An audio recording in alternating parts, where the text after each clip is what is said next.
kita kenal. Nah, wa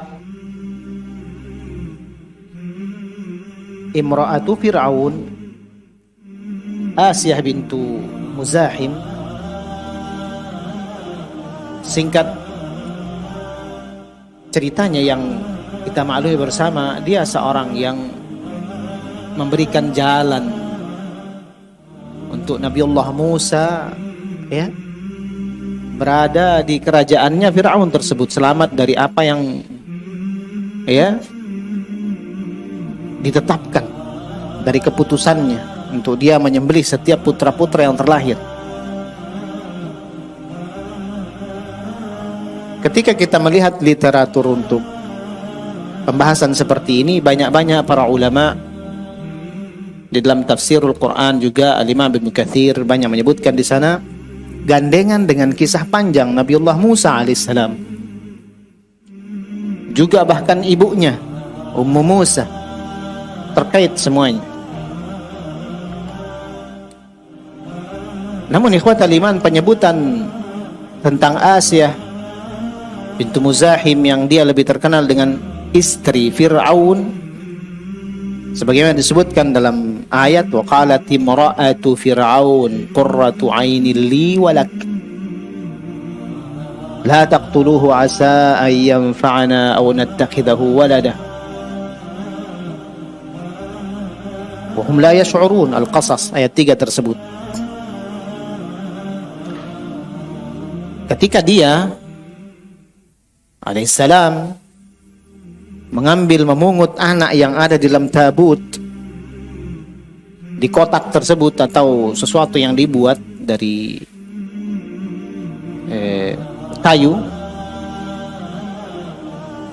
untuk menyelamatkan anaknya, yakni Ummu Musa, dalam rangka menyelamatkan anaknya, Allah tabaraka wa taala berikan dia ilham, ya, karena memang tidak ada nabi dari kalangan wanita.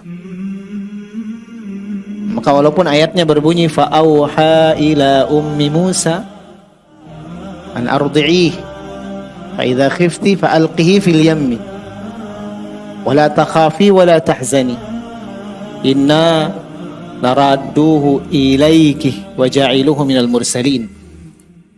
Walaupun ayatnya berbunyi kami wahyukan kepadanya, yakni Ummu Musa,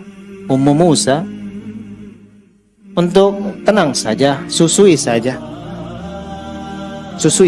Kalau kamu khawatir datang para algojo, orang-orang yang diamanahi untuk meriksa bayi putra, kamu buang saja, ya, buatkan dia sesuatu, kau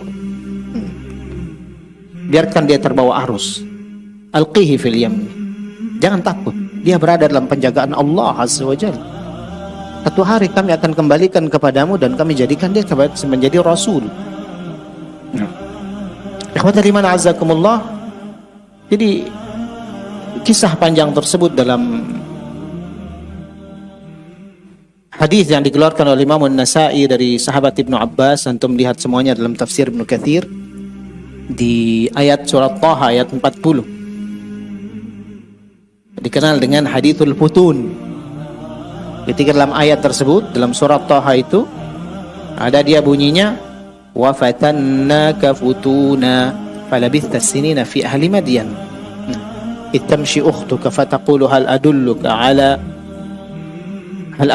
ala man yakfuluhu faraja'naka ila ummika kay taqarra 'ainuha wa la tahzan wa qatalta nafsan fanajjaynaka minal ghammi wa fatannaka futuna. Kami uji engkau kemudian dengan fitnah-fitnah, ujian-ujian yang banyak. Hadithul futun disebutkan di situ panjang hadisnya oleh Ibnu Abbas radhiyallahu an. Ketika datang sahabat yang lain kepingin menanyakan apa itu al-futun yang dimaksudkan dalam ayat fatannaka futuna, Abdullah bin Zubair datang kepada Ibnu Abbas nanya tentang wa fatannaka futuna ma hiyal futun. Ibnu Abbas minta uzur, ini sudah larut, bentar lagi maghrib. Qala nattakhidhuha naharan. Udah besok saja kita ambil siang hari. Biar karena faedahnya panjang, kata Ibnu Abbas, sampai besok harinya dituntut. Ini di murajaah lagi. Dituntut lagi Ibnu Abbas, apa itu yang dimaksudkan hadithul futun, bercerita kisah yang panjang. Ikhwatal iman azakumullah. Bagaimana dari awal beliau itu diberikan ujian-ujian oleh Allah Tabaraka wa Ta'ala dan sekaligus penjagaannya. Setiap ada poin yang ingin disampaikan oleh Rasulullah SAW, Ibnu Abbas mengatakan kepada Abdullah bin Zubair, qala hadhihi hiyal futun. Ini futun yang pertama, katanya. Bagaimana ketika Nabiullah Musa alaihissalam dihindari, diuji oleh Allah, tidak dapat ASI ibunya sedari awal. Bayangkan, kan itu kisah, barakallahu fikum, datang petinggi-petinggi di kerajaan Fir'aun lalu memberikan dia, jangan setiap tahun kita begini, masa hari-hari mau menyembelih putra saja, nanti kalau besar tidak ada orang laki-laki, ya pada akhirnya habis juga wanita-wanita, nggak kuat dia hidup sendiri, mau kerja siapa yang carikan dia nafkah segala macam kalau semua putra hilang. Akhirnya dikasih saran dia, udah gini aja, kita setahun kita cari-cari putra, kita bunuhi, setahun libur, setahun begitu terus.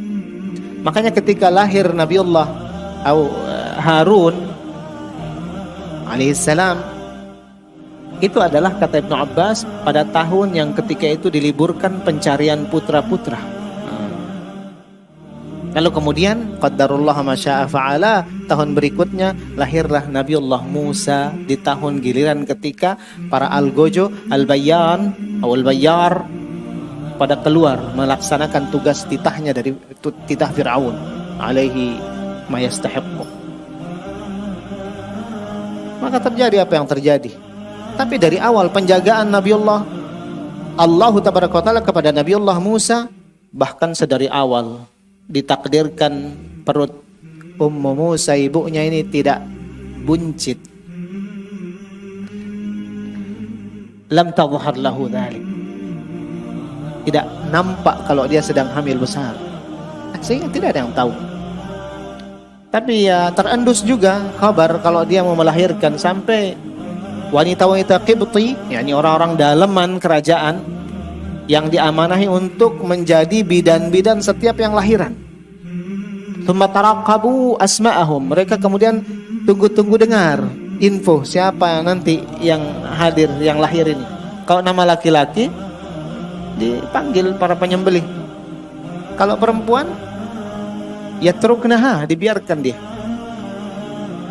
Lakin begitulah Nabiullah Musa alaihissalam, hadat tabut yang disebutkan, ketika dia setiap kali ada desas-desus, ada pemeriksa datang, setiap itu Nabiullah Ummu Musa alaihissalam meletakkan bayi Musa ini di tabut tersebut, lalu kemudian diikat ikatan dan dialirkan bersama sungai, dengan lalu kemudian talinya diikat.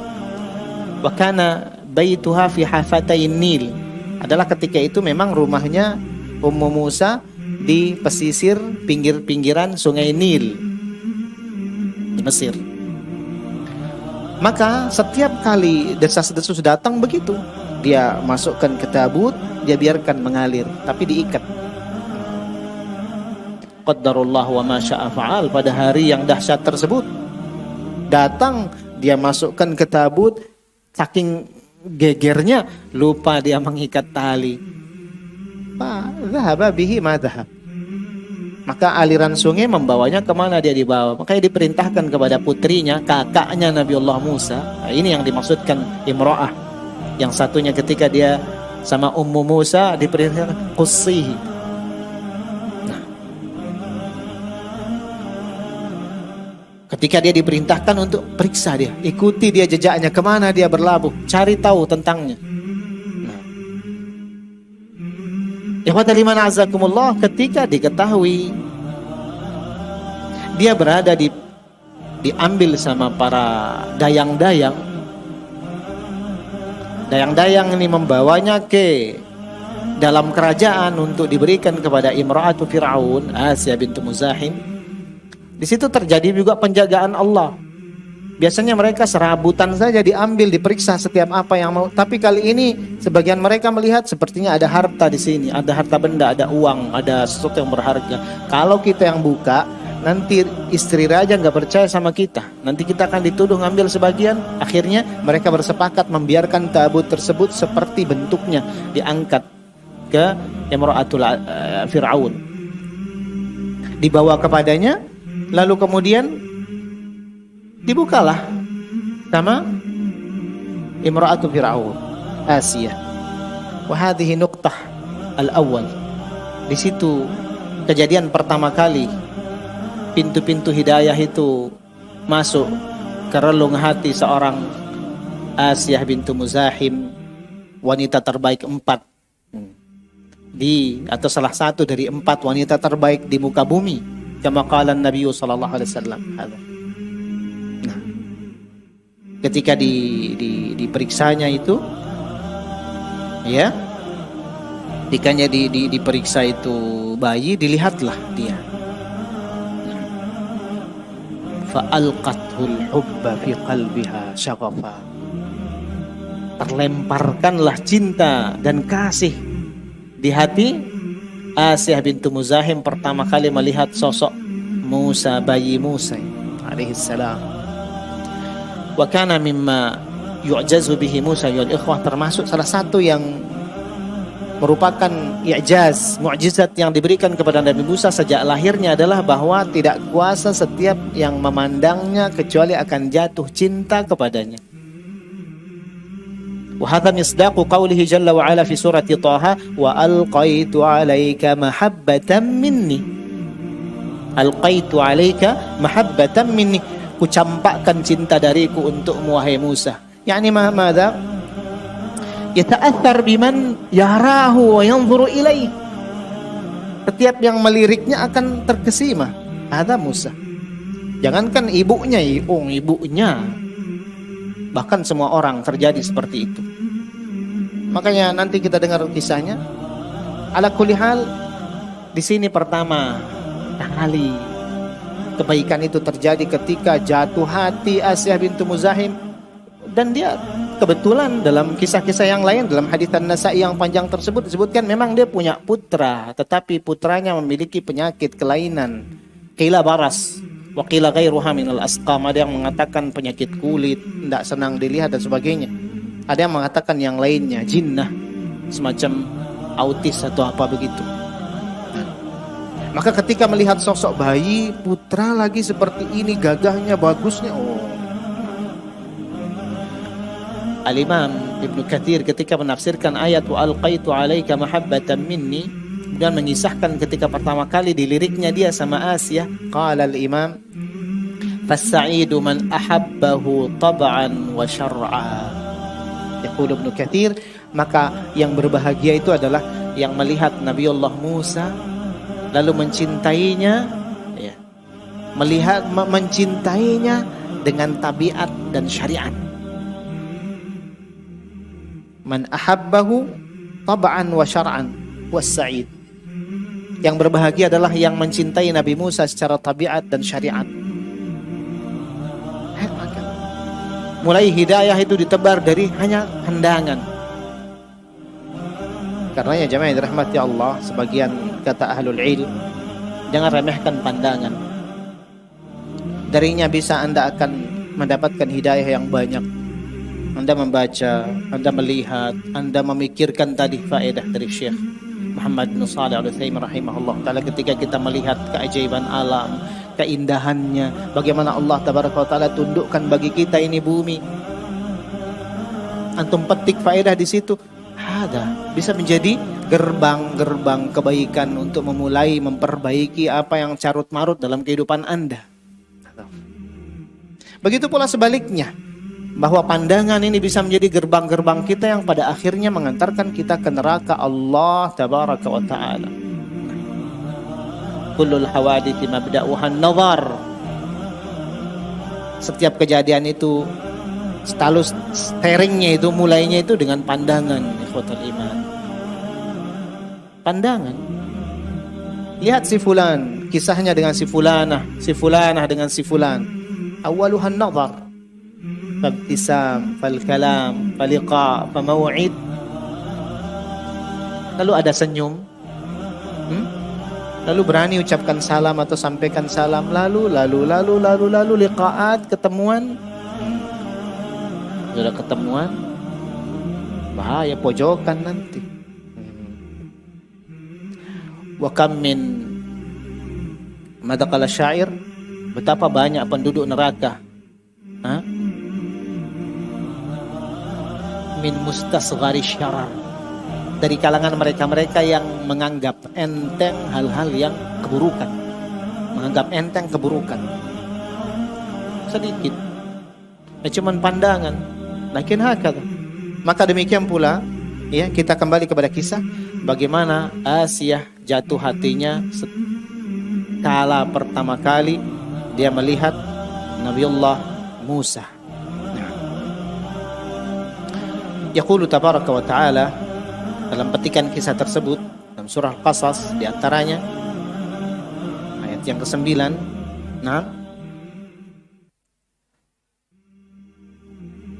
Atau dari 8-nya, wa auhayna ila ummi Musa an ardi'i,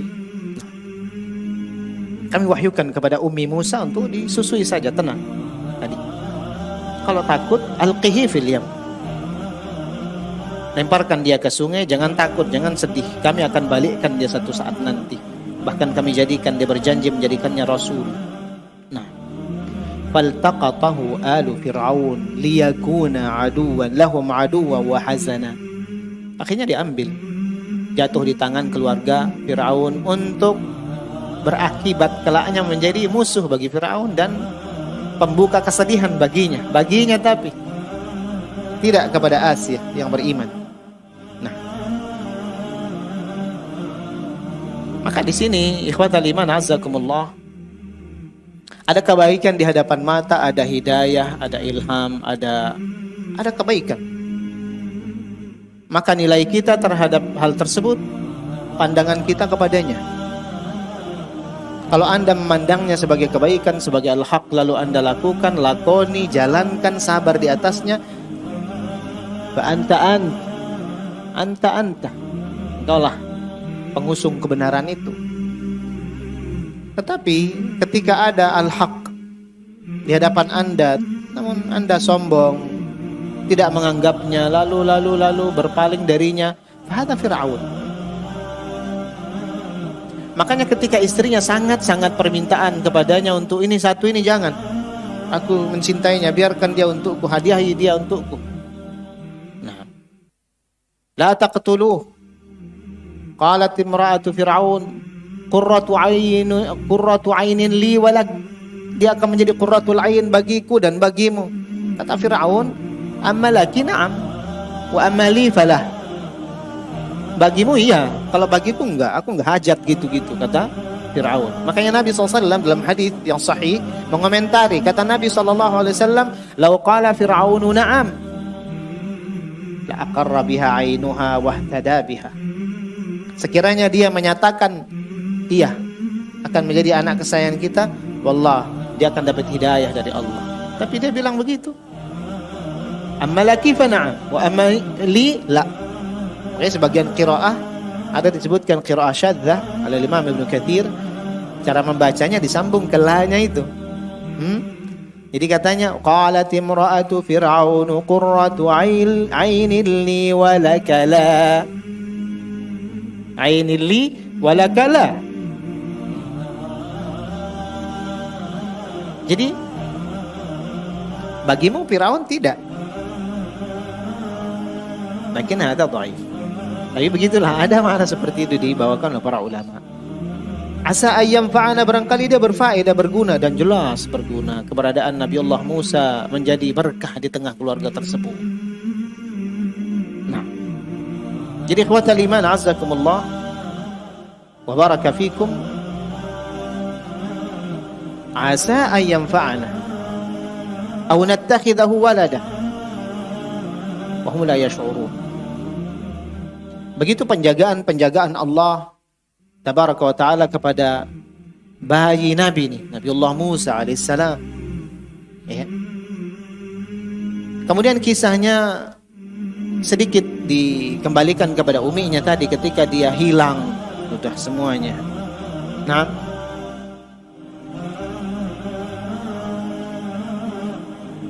ketika beliau telah mengetahui dari putrinya yang satu, ketika diperintah ikuti jejaknya, karena pergi kemana dia berlabuh, terus pantau kabarnya, bayin. Pada akhirnya ditemukan dia diambil sama kerajaan. Nah, wa asbaha fuadu ummi Musa farigha. Setelah tahu kabar tersebut, maka jadilah hati Ummu Musa kosong, lengang, farigh. Ada dua penafsiran para ulama. Qala ba'du ahli al-'ilm farighan min kulli syai' illa min Musa. Kosong, tidak ada yang dia ingat kecuali anaknya, putranya Musa. Ada qaul. Maksudnya begitu kecintaan yang dalam anaknya, sekali lagi. Apalagi Nabiullah Musa diberikan kelebihan yang antum dengar. Wa alqaitu 'alaika mahabbatan minni wa litusna'a 'ala 'aini. Jadi ikhwatal iman azzakumullah, farigh, terngiang, putranya saja. Ada qaul. Wal qaulul akhar, bahwa wahada huwa, ini yang dikuatkan oleh para ulama ahli tafsir, farighan min kulli syai' illa min Allah. Kosong semuanya kecuali dia hanya mengingat Allah tabaraka wa taala. Jangan lupa dari awal Asiyah bintu Muzahim telah membersamai Allah tabaraka wa taala dalam setiap masalahnya. Antum lihat dari awal kali. Kenapa dia mau melakukan semua itu? Fa'auha ila ummi Musa. Diberikan wahyu oleh Allah Azza wa Jalla, yakni ilham. Dan sekali lagi faedahnya kata Syekh Saleh, tidak ada nabi perempuan. Artinya ini faedah besar bagaimana seorang ibu terutama sesuai dengan kisah, dan bapak pada umumnya semua kita, agar membersamakan Allah Jalla wa Ala dalam setiap kita punya masalah. Apa sih yang besar kalau antum curhat kepada Allah tabaraka wa taala? Idzan tidak ada sesuatu yang besar ketika Anda melayangkan, menggantungkan masalah kepada Al-Akbar. Apa saja. Masalah keuangan, kita punya Al-Akbar. Kita bilang Allahu Akbar. Hal hunaka syai'un akbar min Allah? Ada sesuatu yang lebih layak untuk membuat Anda pesimis, membuat Anda retak, hancur hati daripada Allah? Yakni kehilangan Allah tabaraka wa ta'ala. Berarti Anda belum meresapi takbiratul ihram dan setiap takbiratul intiqal yang Anda yel-yelkan hari-hari. Berapa kali itu? Enggak tahu itu. Allahu Akbar, Akbar, Akbar. Insyaallah. Lihat. Ya, Asiyah bintu Muzahim membersamai Allah, dia menyertakan Allah dalam setiap masalahnya. Karenanya kuat sekali pendapat yang mengatakan wa asbaha fuadu ummi Musa farighan min kulli syai' illa min Allah. Hadza ikhwatul iman.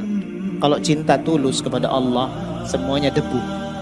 Lidzalika yaqulu Imru'ul Qais madza? Laitaka tahlu wal hayatu marirah. وليتك ترضى والأنام غضاب وليت بيني وبينك عامر وبيني وبين العالمين خراب إذا صح منك الود فالكل هين وليس كل ما فوق التراب إلا تراب أو كما قال الشاعر. يقول امرؤ القيس شاعر جاهلية laitaka tahlu wal hayatu marirah. Seandainya engkau yang berbuat manis kepadaku, biar semuanya berbuat pahit kepadaku, biar. Tauhid ya ikhwan. Laitaka tahlu wal hayatu marirah. Biar hidup ini pahit. Walau hanya ketika engkau ya Allah yang berbuat manis kepadaku, biar hidup ini pahit semua, biar. Tidak akan terasa. Laitaka tarda wal anamu ghidabu. Ya Allah, seandainya engkau yang ridha, biar semua manusia benci kepadaku. Aduhai sekiranya Antaraku dan antara dirimu makmur.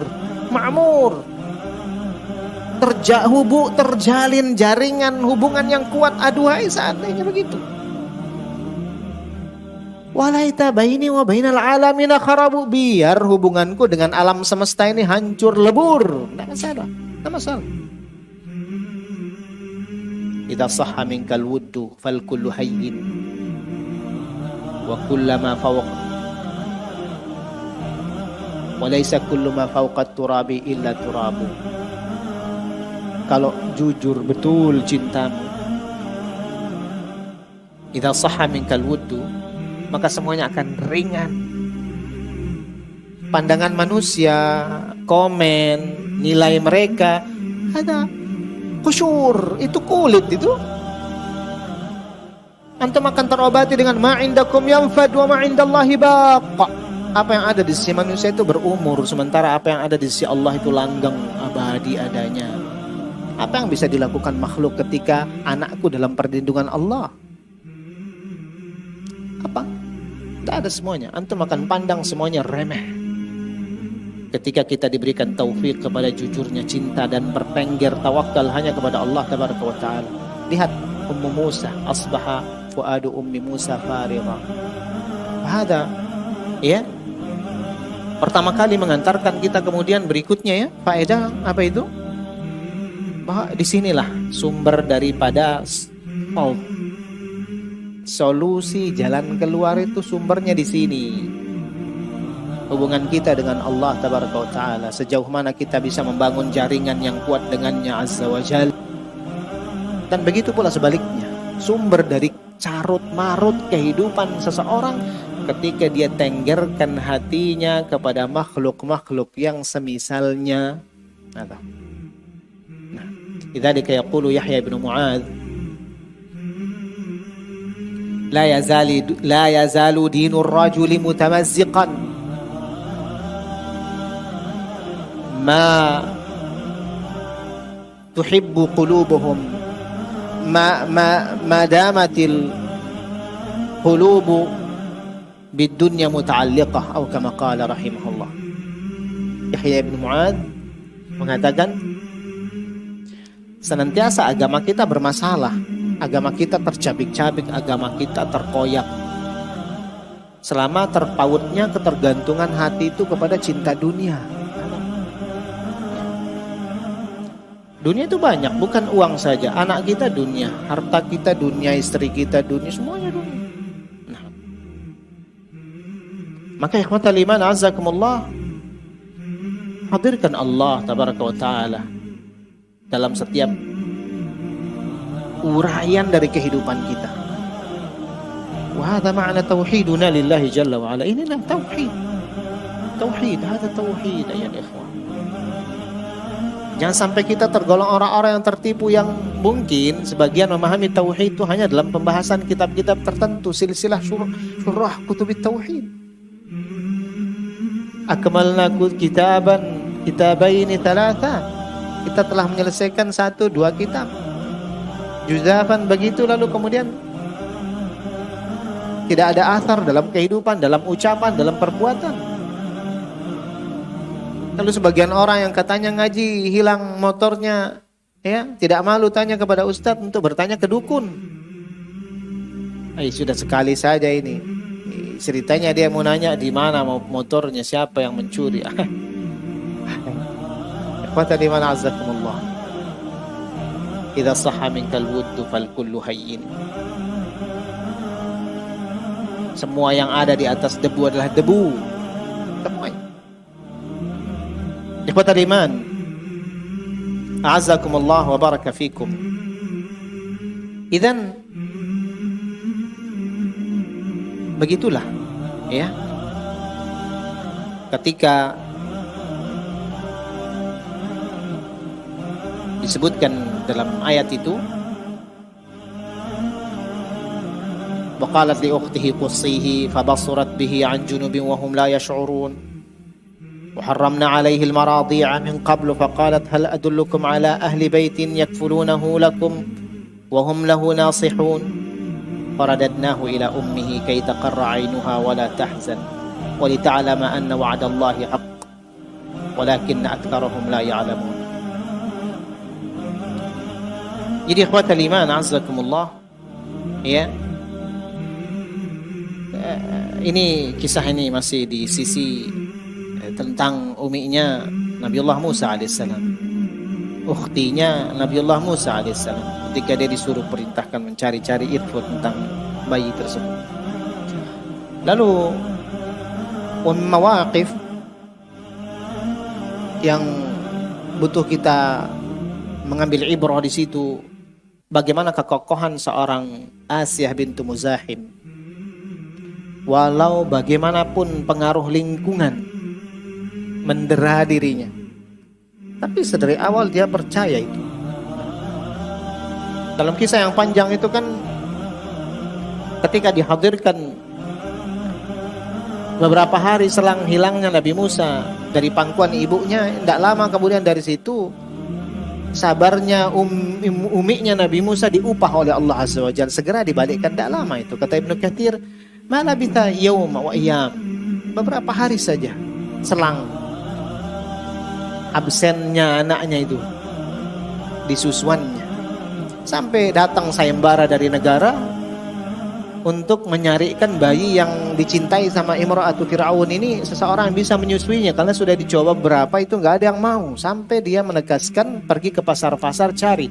Ini ukhtu Musa hadza, itu yang datang memberikan opini, memberikan saran, mau nggak kutunjukkan siapa yang bisa menyusui ini bayi. Tadinya curiga, dalam hadis Ibnu Abbas tersebut curiga, ini siapa kamu? Kenapa kamu tahu begitu? Apa kelebihanmu? Kamu siapa? Tadinya dicurigai ini ukhtu Musa. Ala kulli hal, terus kemudian dikasih tahu dia yakfuluhu. Nah, untuk dia kemudian mengambil faedah. Nah, haramna yakfulunahu lakum wa hum lahu nasihun. Jadi ini anak nanti akan bisa menyusui, tapi juga orangnya bisa mencari pekerjaan. Yani dia butuh kafalah dari kerajaan. Ini orang-orang miskin, dia butuh cari uang, begitu. Itu alasannya, makanya diterima. Oh, masuk akal. Ya sudah. Dihadirkan ibunya Musa ke kerajaan, dikasih asinya, langsung mau, langsung semeringah.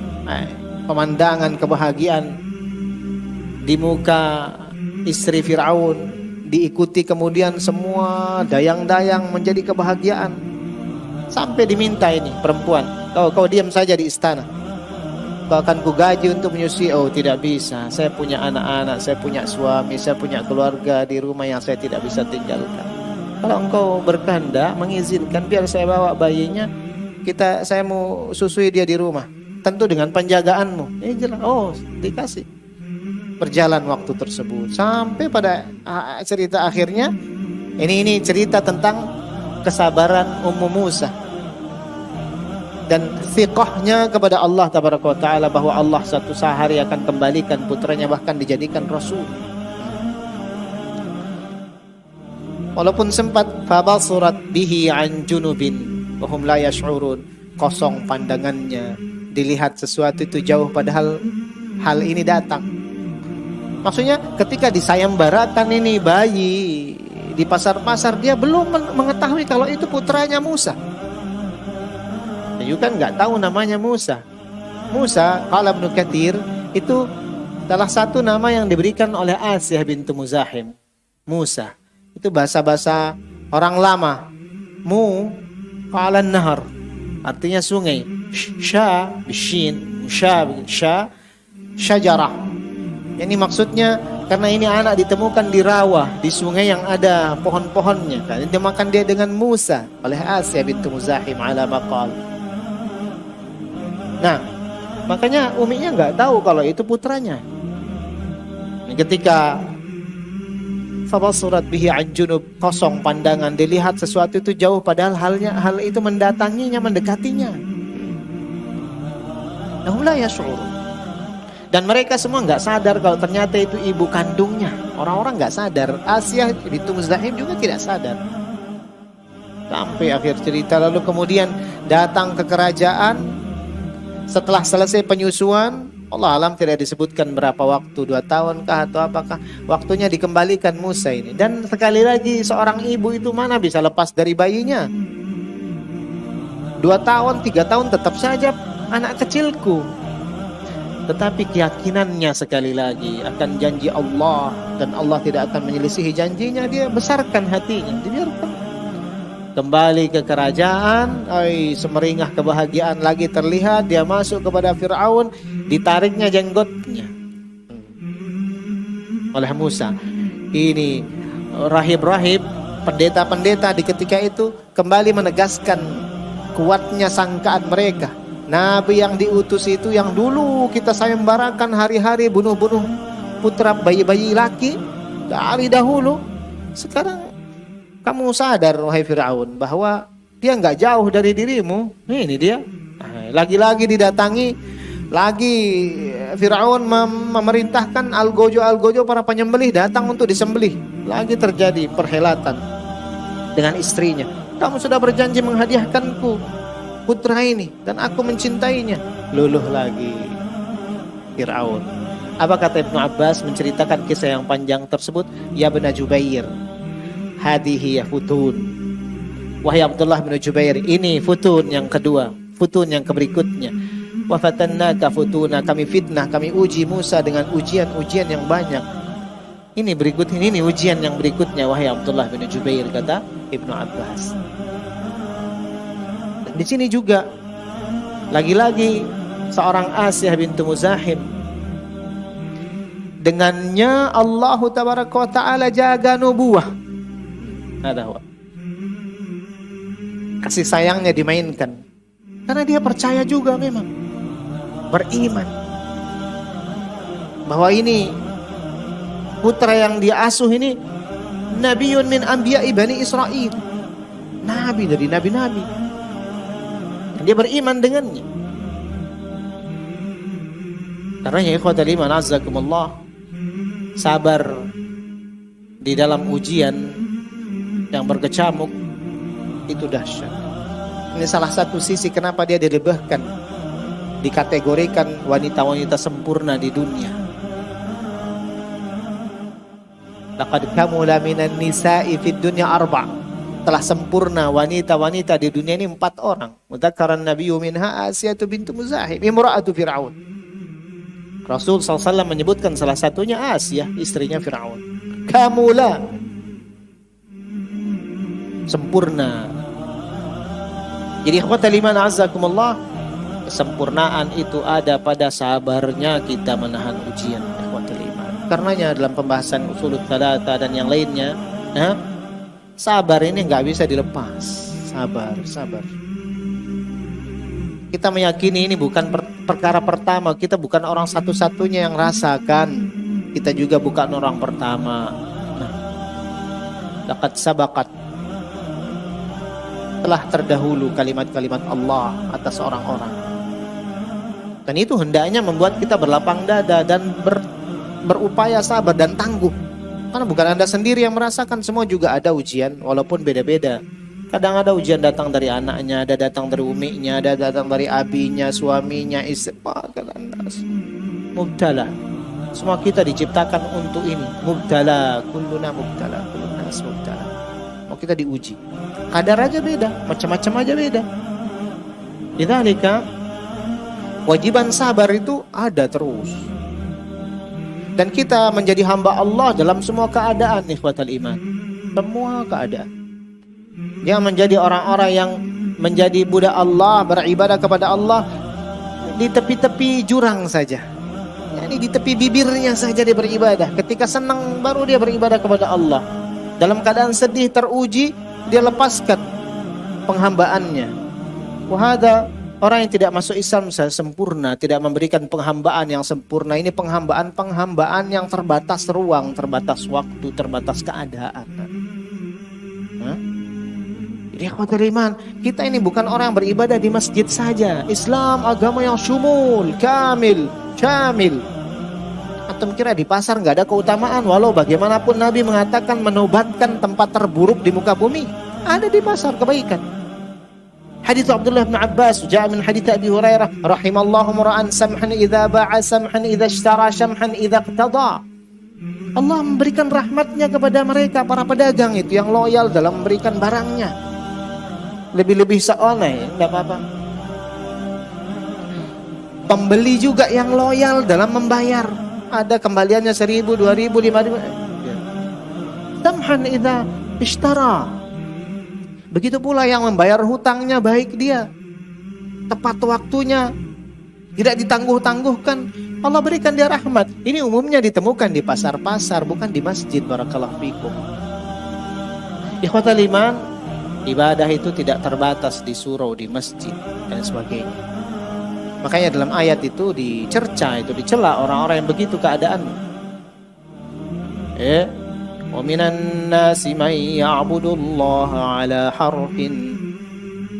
Ada sebagian manusia itu kalau dia beribadah kepada Allah ala harf. Al-harfu mada? Atau belajar nahu, huruf secara bahasa tepi, pesisir atau di sisi tepi. Dia nggak mantap, dia di sisi-sisi jurang dia berdiri, rawan jatuh. Ala harfin. Fa in asabathu khairun itma'anna bih wa in asabathu fitnatun inqalaba ala wajhihi khasira dunya wal akhirah. Kalau kebaikan datang kepadanya mantap dia. Tidak pernah ketinggalan sop pertama ketika gajian. Kasih tanggal tua, bermuram durja mukanya. Sensitif dia sedikit saja ikhwah salah, dicaci maki. Antum kenapa ini? Kayaknya gaji antum cuman transit rekening saja ya, habis pakai bayar hutang kayak gitu. Kalau ujian datang yang qalaba ala wajhih, dia kebalik 180 derajat, kayak bukan hamba Allah. Dan Allah mewajibkan kita untuk menjadi hambanya dalam semua keadaan. Sebagaimana kita mendapatkan nikmat ada namanya ibadah syukur, begitu pula ketika kita dapat ujian ada ibadah sabar. Ketika tersalah pun ada ibadah istighfar. Ada qaidul arba'. Barang siapa yang diberikan taufik kepada 3 perkara tersebut, bahwa sa'id wa haqqas su'ada. Bahagia orang seperti itu. Kembali ke kisah. Jadi beliau dalam ujian yang dahsyat begitu nggak lepas dari Allah. Dan itulah orang. Ya, jangan kembali ketika kita mendapat ujian, harusnya di situ kita justru rajin-rajinnya pergi ke pengajian, justru rajin-rajinnya memperhatikan kualitas daripada sholat kita tepat waktu, bahkan datang sebelum dipanggil sama muadzin. Itu orang-orang bermasalah itu dalam keduniawiannya harus seperti itu. Kalau orang-orang jahiliyah saja seperti itu, gimana kita tidak? Nasallallahu alaihi wasallam. Yang terakhir ya, sebagai penutup, salah satu mawaqif yang diangkat tentang kisah Asyah bintu Muzahim ini ketika ditahu keadaannya oleh